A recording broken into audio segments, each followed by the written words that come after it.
Actress Uma ரியாஸோட அம்மாவான Kamala Kamesh இன்னைக்கு உடல்நிலை சரியில்லாம இறந்து போயிட்டாங்க அப்படின்னு சொல்லிட்டு பிரபல மீடியா பேஜ்ல இருந்து நிறைய அப்டேட் வந்துட்டு இருந்துச்சு. இந்த நிலையில இந்த விஷயம் முற்றிலும் வதந்தி தான் அப்படின்னும் உமா ரியாஸோட அம்மா நலமா தான் இருக்காங்க அப்படின்ற விஷயத்த உமா ரியாஸே கன்ஃபார்ம் பண்ணிருக்காங்க.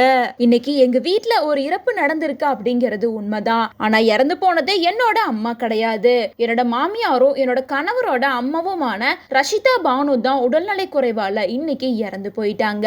அவங்களுக்கு வயசாயிடுச்சு அப்படின்ற காரணத்தினால தான் உடம்பு சரியில்லாம இறந்துட்டாங்க. அவங்களுக்கு இப்போ 72 வயசு ஆகுது. ஆனா பலருமே என்னோட அம்மா தான் இறந்துட்டாங்க அப்படின்னு வதந்திகளை பரப்புறாங்க. அதை எதையுமே நம்பாதீங்க. என்னோட அம்மா ஆரோக்கியமா இப்ப என் கூட நலமா தான் இருக்காங்க. மேலும் தேவையற்ற வதந்திகளை யாரும் பரப்பாதீங்க அப்படின்னு உமா ரியாஸ் கேட்டுட்டு இருக்காங்க.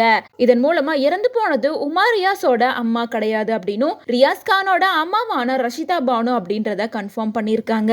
ரியாஸ் கானோட அம்மாவுக்கும் இப்ப 72 வயசு ஆகுது. அவங்களும் ரொம்ப நாளா உடல்நலை குறைவால பாதிக்கப்பட்டு ரெஸ்ட் எடுத்துட்டு வந்தாங்க.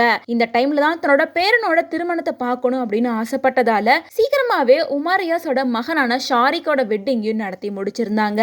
வெட்டிங் முடிஞ்சு சில மாதங்களே ஆயிருக்க நிலையில அவங்க இறந்து போனது பலருக்கும் அதிர்ச்சியை கொடுத்திருக்கு. மேலும் இந்த விஷயம் கேள்விப்பட்டதுக்கு அப்புறமா உமா ரியாஸ்க்கும் ரியாஸ் கானுக்கும் பலருமே அவங்களோட வருத்தத்தை தெரிவிச்சிட்டு வராங்க.